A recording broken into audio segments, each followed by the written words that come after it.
Isn't it about time for somebody's favorite radio program? This is America's Outdoor Talk program. Are you ready to get rowdy? Outdoors This Week with your host, Alex Langer. Alex Langer. We've got fishing. Believe me, folks, I have been there, and the fishing has been tremendous. Hiking. Adios. Have a nice trip. Camping. This is a real adventure. How do you know? When you're an experienced woodsman like me, you get a feel for these things. Oh, really? Heck, we've even got kayaking. I'm going to show you kids the time of your life. We've got all the info you need for a safe and fun day in the sun. It's a darn good thing we found you when we did. There's something horrible roaming these woods. And you've got Outdoors This Week. Outdoors This Week. And now, here's your host, Alex Langer. Why, thank you, Mr. Announcer. That would, in fact, be me. It is I, Alex Langer, and thank you for joining us today. We have a very, very, very special show for you today. We have a recent 2012 Forrest Wood Cup champion with us by the name of Jacob Wheeler. And Jacob is a future bass fishing Hall of Famer. How do I know that? Because I know Sammy Lee, who is the MC, and I'm going to have to talk to Sammy Lee about Jacob Wheeler because he is the youngest person to ever win the Forrest Wood Cup. He is only 21 years old. He's won a slew of things. He has placed. He has won. He is with us today. I'm going to ask him about how he won the FLW Cup on Lake Lanier in Georgia, and he's going to talk to us about that. Then we have a woman. That's right, a woman by the name of Marianne Huskey. And Marianne just won. She made fishing history by winning the Anglers Insight Marketing Angler of the Year Award. Now, this marked the first time in the history of major professional tournament fishing circuits that a female angler has won Angler of the Year Award. So we'll talk to her about that as well. And then we have all of our usual suspects.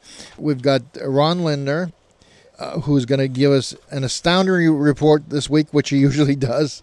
Then we have Larry Whiteley from Bass Pro Shops, who is also going to give us an astounding report. He's going to tell us about cinnamon, putting cinnamon on your worms. Well, how does that help? You'll have to listen and find out. Then we got Sammy Lee, who's going to be interviewing one of the legends of the sport by the name of Larry Nixon. Larry's going to tell us about how important the weight is when you're fishing with plastic worms. And then we have Wade Bourne himself, Mr. Duck, who is going to tell us all about hunting. So that's it. So stay tuned. We've got a great show, and we'll be back right after this. Come on back. Hang tight. More of America's Outdoor Talk program, Outdoors This Week, after this.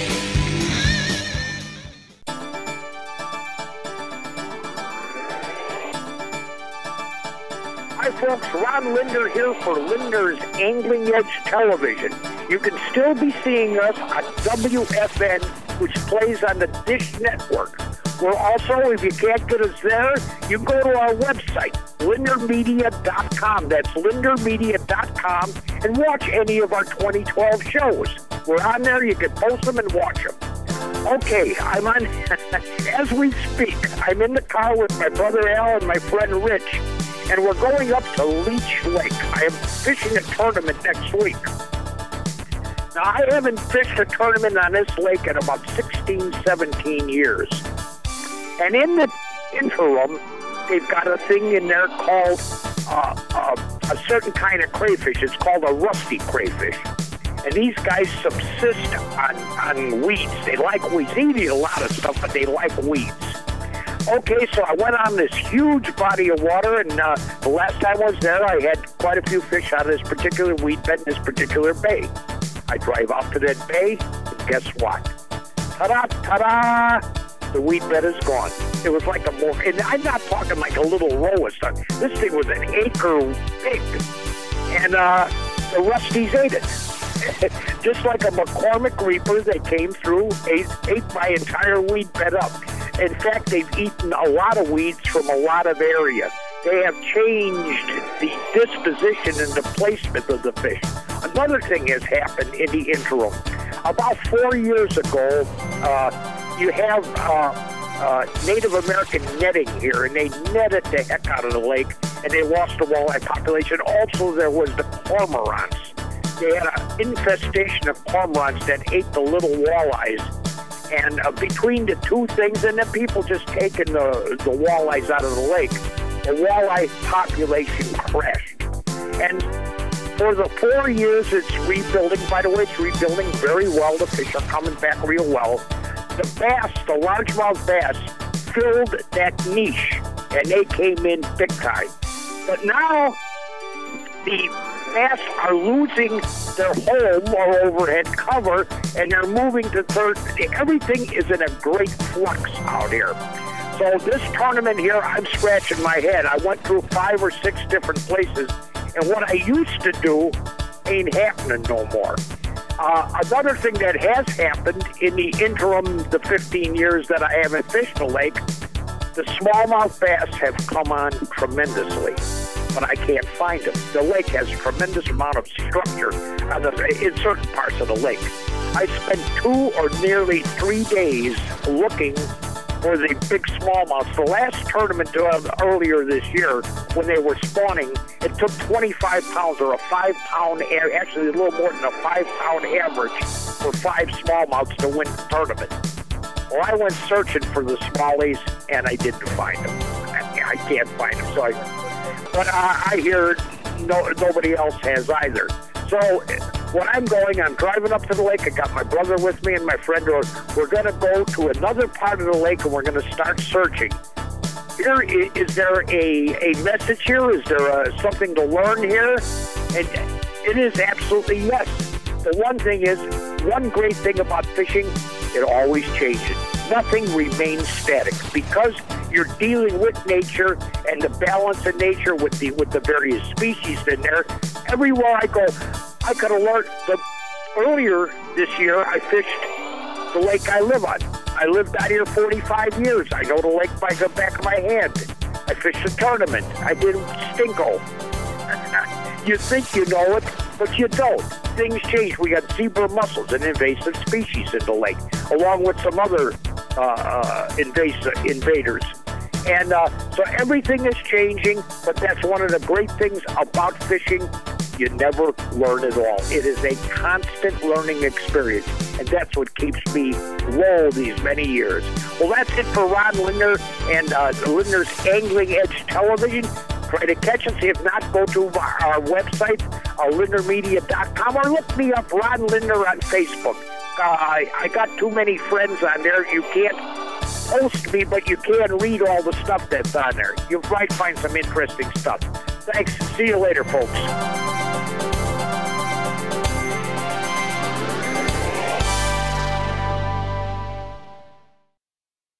Fishing tips coming up on Bass Pro Shops Outdoor World.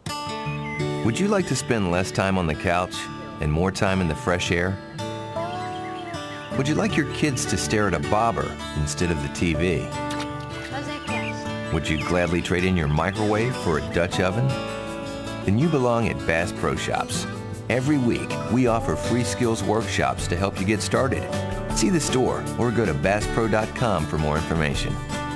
Bass Pro Shops. Your adventure starts here. Crappie rest in the water with their head at a slight upward angle, so keep minnows and jigs above the fish. They move up, not down, to take a bait. Dip a wet plastic worm in a small container of cinnamon when fishing is tough. Cinnamon stains the water, making it a bit more attractive. When casting jigs for walleyes, fish slowly and deep, letting it sink to the bottom. As you retrieve, reel in the slack while raising and lowering the rod tip, letting the jig hit bottom each time. When casting for big catfish in tailwaters, focus on the area where the currents from 2 turbines collide. This scene provides a resting spot in the fast water, and it's a good ambush point.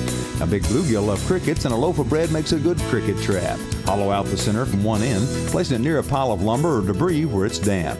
Next morning, just shake out the crickets into a wire cage. For more tips, watch Bass Pro Shops Next Generation on the Outdoor Channel. I'm Larry Whiteley, and this is Bass Pro Shops Outdoor World. Why, thank you, Larry. I appreciate that insightful report. And let me tell you who we have on our show next.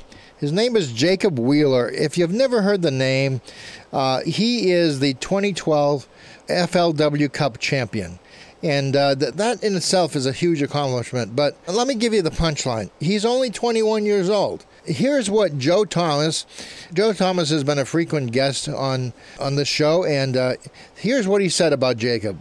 He said, Jacob will become one of the best. I've fished with him a lot, seen him firsthand. He won the Indiana State Junior Championship 3 years in a row, and he's a prodigy. So with that, I want to welcome Jacob Wheeler, the prodigy. Jacob, what do you think of that quote by Joe Thomas?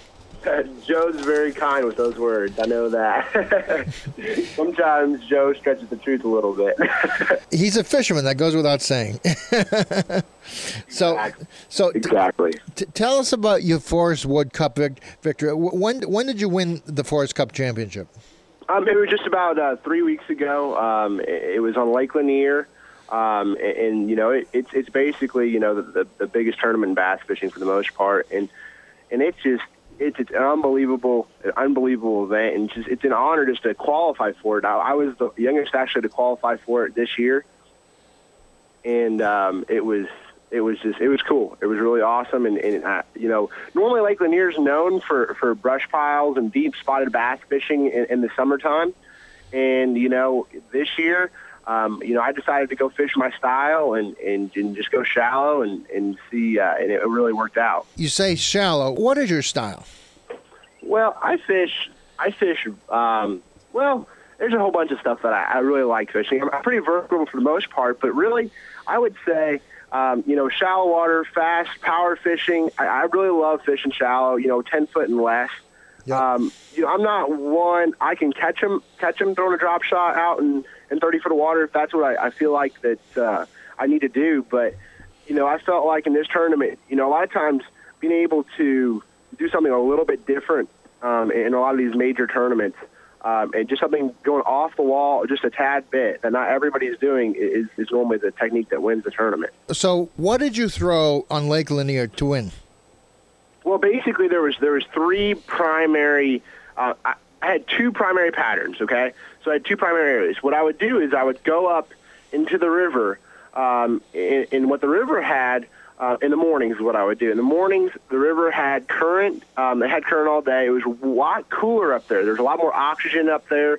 The water temperature on the main lake was about 84, and the water temperature up in the river was about 74. Wow. So that's a huge difference. It's a huge difference. And so that runoff kept that water cool, kept current in there. There was forage there for those fish to eat. And so those fish stayed shallow all year long. And so I found those fish actually in pre-practice. I spent 5 days down on Lake Lanier pre-practicing for this event, and then spent, you know, the 3 days prior to the event practicing, and those fish were up there. So I would every day I would run up the river, and I would go up there and try to catch a limit, basically 5 fish, and then I would work my way back down. And what my secondary pattern was, you know, the secondary pattern was bluegill beds, and bluegill beds are really big in the summer. It's a sort of an unknown pattern. Some people know about it. Some people don't really utilize it. But bluegill will spawn all the way out, you know, through the summer, you know, on the full moon, and those bass will get up there shallow regardless if the water's 80, 84 degrees. And on those bluegill beds, I had 3 primary baits. You know, one was an X-Wrap prop. It's a prop bait that Rapala makes, and it worked really well to get those fish's attention. Another one was a flutterworm, a trigger X flutterworm, and I would rig that wacky style. All those fish are up in 5 foot of water or shallower, and they're just relating to those bluegill beds. And so they'll have wolf packs. If you ever heard of the term wolf packs, that's what, you know, a lot of times they're wolf packing bass that are actually wolf packing on bluegill beds. So I had probably 100 or so bluegill beds that I could run that bass would be around. And so it was just that 1-2 punch that really made it work. Are they actively hunting the bluegills? Yeah, I mean they're actively hunting the bluegills.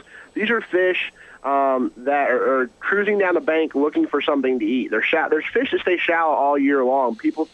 Some people tend to think that, you know, these fish they all go out deep in 30 foot of water when it gets hot. Well, no, that's not true. These fish, especially in the lakes that are clear and have an abundance of bluegill like Lanier does, they'll stay shallow all year long as that forage is there. Jacob, hold that thought. We got to go to a break, and then we'll come back and finish up this conversation, all right? Sounds good. All right, stay with us, folks. We'll be right back. Hey, what do you think you're doing? Don't change that dial. Alex will be right back with more of Outdoors This Week after these messages.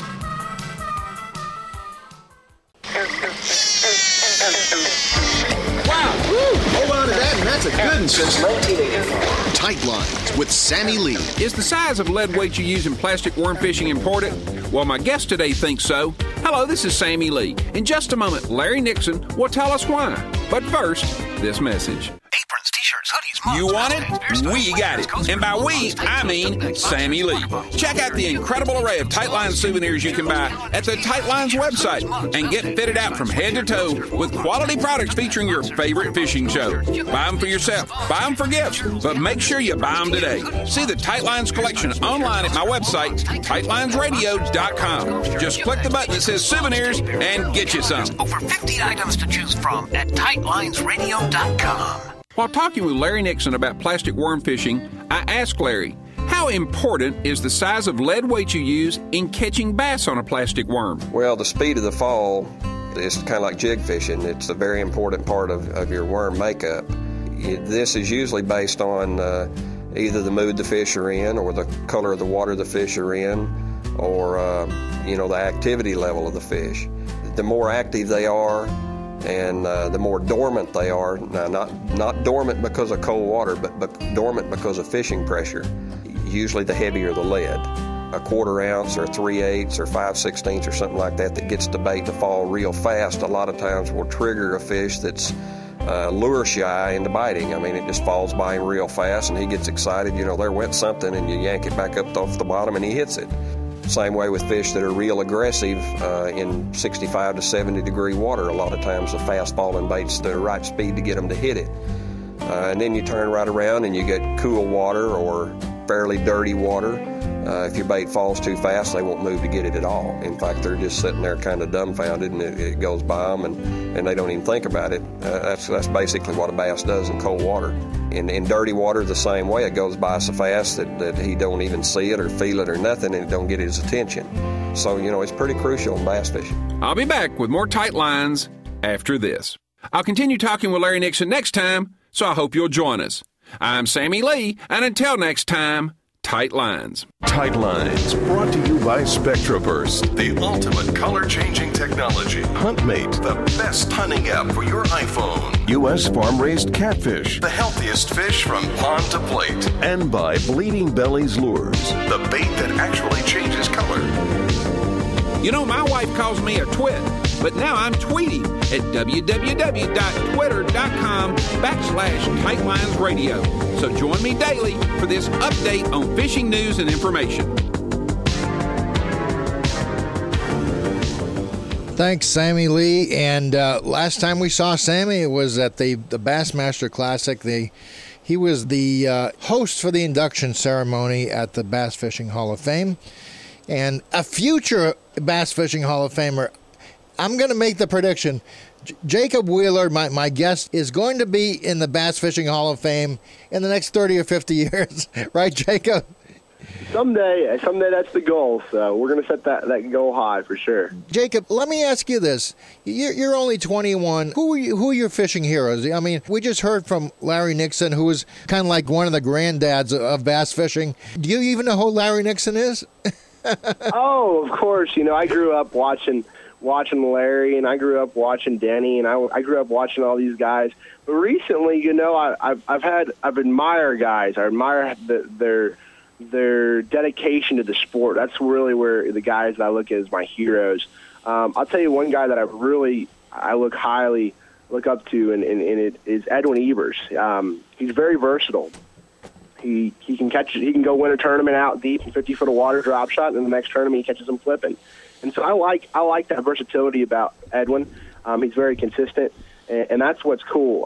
Also, another very good friend of mine, but also somebody I look up to, is David Dudley. The guy can just flat out catch him anywhere he goes. He's always in the top 10. I mean, he never is not in the top 10, it seems like. I mean, he's won 3 FLW majors this year, which is unheard of. I mean, he made a top 10 in the Forrest Cup. I mean, the guy is just on fire. And you know, he has a slogan that says, never be satisfied. And you know, he's definitely living up to that. Do you need? Are you good with electronics? How are you?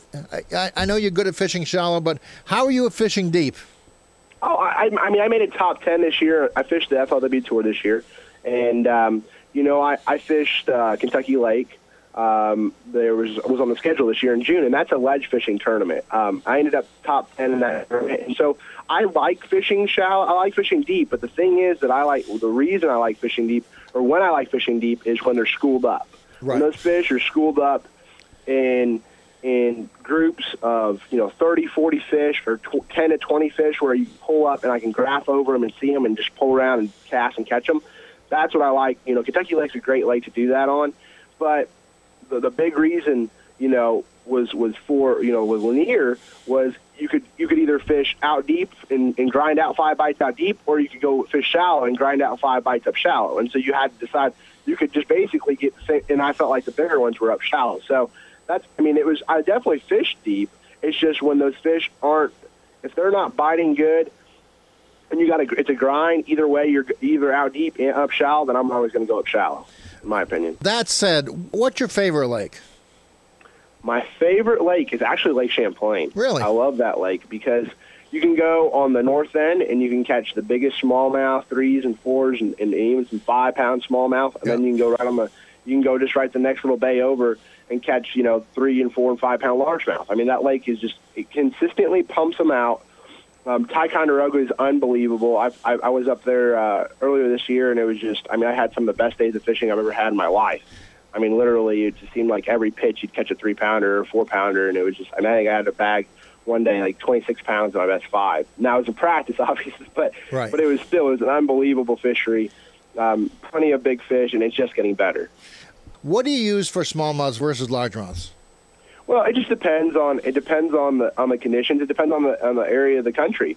For me, the more consistent smallmouth baits are obviously, on Lake Champlain, for instance. Obviously, a drop shot plays a big thing. Anytime you have smallmouth around, drop shotting. I throw a Trigger X Pro worm a lot on a drop shot. Also, a tube, throwing a jig head inserted into a tube. An insert head tube, that's a really big thing for smallmouth. But largemouth will eat that also, and for the smallmouth up on Lake Champlain also, the X-Wrap jerkbait is really good. Casting over these grass flats, it's really good. And then a lot of times, it just depends on what they're relating on. A lot of times, these smallmouth are out there in the middle on these flats, open flats. You can catch a largemouth out there on them, but it's just really what you're focusing on. Those largemouth, for the most part, they're going to be in that 4 and 5 foot of water. The smallmouth will be in that 8 and 9, 10 foot of water on those major flats. Largemouth are going to be more inside those bays, up on Lake Champlain, just inside some of those places. But you can catch a mix of both. I mean, I literally pulled out on a bar and started Carolina rigging and catch a 3-pound smallmouth one cast, and then throw out there and catch a 3.5-pound largemouth the next cast. So obviously there's ways of targeting largemouth over smallmouth or smallmouth over the largemouth. But that's they'll eat the same bait for sure. Jacob, this is kind of probably early to ask you in your career, but what's your basic philosophy of catching bass? Basic philosophy. That's right. I would say my basic philosophy is just, you just have to fish the conditions. I try not to go into any tournament or any fishing day with any preconceived notions and just fish the conditions. I have at one time I'll have, especially in practice, I'll have up to 20 rods on the deck. So I'll have everything from deep cranking or, a DT10 to DT16s on to, swim jigs to football heads to, frogs, everything. I'll have everything set up that I feel like will even have a chance that I might throw that day. And I'll just let the fish tell me. I don't try to make them do something they're not doing. You have to just basically listen to what they're trying to tell you, and they will tell you if you're not doing it right. If you're not catching them there's some way, there's some adjustment you need to make. You might be fishing the right way. You might not be fishing the right depth. You might not be fishing, the right areas. And so they'll tell you eventually. You just have to be able to keep, your attention, definitely on those fish and paying attention to every little detail, and just let them tell you. Jacob, thank you for that. We're out of time, and mark my words, you're going to be in the Bass Fishing Hall of Fame before your life is over, all right? All right, thanks a lot. Thanks for having me on. All right, thanks, ladies and gentlemen. We'll be right back after this. Don't go away. We'll be back in a moment with more Outdoors This Week with Alex Langer. Today, most bow hunters use ultra-modern compound bows with wheels, cables, sights, and other features, but not Mark Hicks. Mark of Ohio builds and hunts with wooden bows he makes himself. He starts with an Osage orange tree and begins whittling. His final products are surprisingly effective. I'm Wade Bourne, and this is Wired to Hunt Radio. In a minute, Mark tells about some of his hunting adventures with his handmade bows. More Wired to Hunt Radio coming up. Reliable, durable, and fun to shoot are just a few of the ways people describe their experiences with the M&P Pistol Series from Smith & Wesson. Available in multiple calibers and frame sizes, these lightweight, high-strength polymer pistols are fine-tuned machines both inside and out, designed to meet the needs of law enforcement pros and recreational shooters alike. The M&P Series has you covered no matter your flavor. To learn more about the M&P Pistol Series, visit www.smith-wesson.com. With the mission to promote, protect, and preserve hunting in the shooting sports, the National Shooting Sports Foundation wants to help you better enjoy your sports. Take a lesson from champion pistol shooter Doug Koenig. Fine-tune your shotgun skills with top instructor Gil Ash, or learn how to sight in your rifle in just 2 shots. You'll find all the information you need to shoot better at nssf.org/videos. Watch and learn with NSSF at nssf.org/videos. This is Wired to Hunt Radio. Yesterday, outdoor writer Mark Hicks of Ohio shared with listeners about how he makes his own wooden bows for deer hunting. Mark handcrafts his bows in the Native American tradition using Osage orange wood. Mark's bows and style are primitive. He shoots by instinct, no sights. He says he only takes shots that are at close range. I mentioned to Mark that I could imagine the satisfaction he felt when he took his first deer with a bow he'd made with his own hands. I think that's the word, more than elation. I mean, my first deer with the bow was that I made was a doe. I made a nice shot at 18, 20 yards, which is pretty good for that kind of a bow. And just the fact that it worked. I mean, the deer didn't go 25 yards. And it's just satisfying more than an elation, you know. I did take a nice buck, just shy of Pope and Young with one of my bows, just 11-pointer. So I have taken a couple of decent deer with him too, which would get you more excited. But, you know, I like to get a couple does for the freezer every year if I can. And the word satisfaction really caps it. That's really what it is. That describes it. Now, if this sounds intriguing and it's something you'd like to investigate, go online and Google how to make your own hunting bow. And all kinds of instructional tips and references will pop up. And that's today's Wired to Hunt Radio. I'm Wade Bourne saying thanks for listening. Get outside. Don't tell me to get outside. I'll get outside when I'm good and ready. Listen, speaking of outside, we have with us a woman who made fishing history when she won the Anglers Insight Marketing Angler of the Year award this year. She's a professional walleye angler, and the Angler of the Year goes to whoever amasses the most points in the course of a season. And also, in 2011, she was awarded the Dave Anderson Sportsman of the Year award by a vote of over 100 of her peers. She is Marianne Huskey. And first of all, Marianne, congratulations on being the first Angler of the Year to win the AAM Pro Series Walleye Award. How did it feel when you did that? Actually, it felt very good. I had my doubts when we were waiting to weigh in for the last tournament. And I wasn't quite sure if I had accumulated enough points with the weight from that last day. But when it was announced that I won Angler of the Year, it was great. It was great for myself, and being the first woman to ever get Angler of the Year in an all-male pro tournament field was pretty cool. How do the men treat you, if I may be so bold to ask? Oh, that's fine. I get asked that question all the time. With the tournament circuit, when you talk about the professional level or the pro-ams, everyone that fishes is so professional, pretty much. That's why we're all called pros. And I have never had any problems whatsoever. As a matter of fact, a few of the guys that were there were in tears because they were so happy for me, and they know how hard I've worked to get to this level. And so it was really great. They all had a hug and a handshake for me, and felt good. Tell me about the Dave Anderson Sportsman of the Year Award. The guys had a vote for you there, didn't they? They did. That was actually in 2010. And what they did is Dave Anderson used to fish professionally. And as a matter of fact, his son, Sam Anderson, was the winner of the Bowden-Batten tournament for AIM, the very last tournament that we had.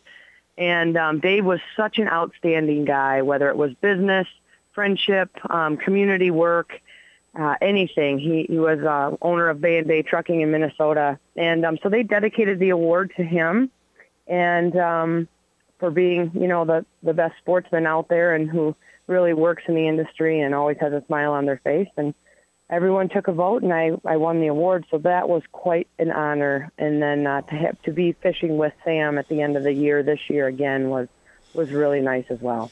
Who turned you on to fishing to begin with? How old were you when you started fishing, and who turned you on to it? Well, the first time I was out fishing I was approximately 6 or 7 years old, and it was in Charlevoix, Michigan, on the Great Lakes, and it was for perch and salmon, and I went out with my grandfather and my father. So ever since then, I have really, really been intrigued by fish, and spent some time on some different species, but once I got to the walleye, I knew that that's the one I wanted to chase. What is it that turned you on to the walleye? I think it's the challenge. Every day on the water with walleye, it's something different. Every single day I learn something different, but their patterns are different. And I've returned to lakes throughout the Midwest year and year after, and the bite is never the same. Walleye are a lot more finicky of a fish, and weather patterns affect them, light, water clarity. There's just so many things. So, and along with other fish as well. But and besides, I absolutely love to eat walleye.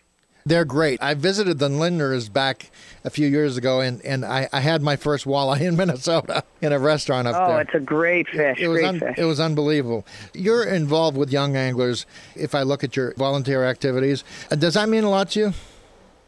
Oh, absolutely.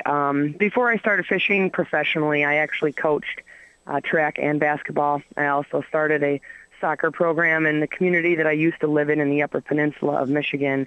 And I've been involved with the youth for almost 20 years. So it was a good fit for me when I started fishing professionally to work with the youth clinics. And I do that with the NPAA, which is the National Professional Anglers Association. Yep.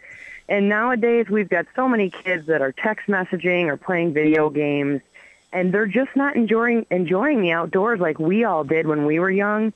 And we need to get our kids back into the outdoors. That's very true. We have a gentleman who's got a show on TV by the name of Tread Barta, and he's very much for passing it along to the kids as well. How can people learn more about you and the AM Pro Walleye Series? Well, the best thing for them to do is they can start with my website, which is MarianneHuskey.com, and Marianne is spelled MARIANNE. Or they can go to aimfishing.com, which is AIMfishing.com, also to learn more about what we do. And AIM is so different than other tournament circuits because we do the catch, record, release. So it's a no-kill tournament, and fish are not allowed in the live well. And the communities love it, so it's a different format. It is the future of fishing tournaments. Marianne Huskey, thank you so much for being with us. And it's Marianne, 2 N's and an E, HUSKEY.com. And thanks a lot, Marianne. We'll have you back again, all right? Thank you so much. Have a wonderful weekend. Thank you. You too. Bye-bye. We'll be back next time on Outdoors This Week.